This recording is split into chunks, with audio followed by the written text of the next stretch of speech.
Hi అండి అందరికీ తొలి ఏకాదశి శుభాకాంక్షలు అండి. ఈ రోజు నుంచి మన హిందూ ధర్మం ప్రకారం పండగలు స్టార్ట్ అయిపోతున్నాయి అనమాట. ఇంకా తొలి ఏకాదశి వచ్చిందంటే ఇంక ఇక్కడి నుంచి పండగలేనమాట. ఇంకా నేను ముందు రోజు నాడే మొత్తం అన్నీ క్లీనింగ్ చేసుకుని ముగ్గులన్నీ పెట్టేసుకున్నానండి. మా హస్బెండ్ అయితే మామిడి తోరణాలు తెచ్చారు, గుమ్మాలన్నిటికీ పెట్టేసుకున్నాను. ఇంకా పూజ దగ్గర అయితే ఎర్లీ మార్నింగ్ 5:30కే లేచిపోయాను. ఇంకా లేచిన తర్వాత మొత్తం అన్నీ సర్దేసుకుని దేవుడి దగ్గర చలిమిడి పానకం వడపప్పు చేసుకుని అట్టుపళ్ళు కొబ్బరికాయ కొట్టుకున్నాను. ఈరోజు చాలా ప్రత్యేకమైన రోజు అండి. మన విష్ణుమూర్తి యోగ నిద్రలోకి వెళ్ళిపోతారండి 4 నెలల వరకుని.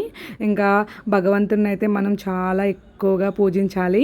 ఇంకా చాలామంది అయితే ఉపవాసాలు అవి కూడా చేస్తారు కదండి. నేనైతే ఉపవాసం ఏమీ చేయట్లేదు, కానీ జస్ట్ పూజ అయితే చేసుకున్నాను. ఇంకా కొబ్బరికాయ కొట్టేసిన తర్వాత ఇంకా హారతి అయితే ఇచ్చేసి నేనైతే బొట్టు అయితే పెట్టుకుంటున్నానండి. ఇంకా పిల్లలకి స్నానం చేయించి వాళ్ళ చేత కూడా దీపారాధన అయితే చేయించాలండి. ఓకేనండి, నా వీడియో నచ్చితే సబ్స్క్రైబ్.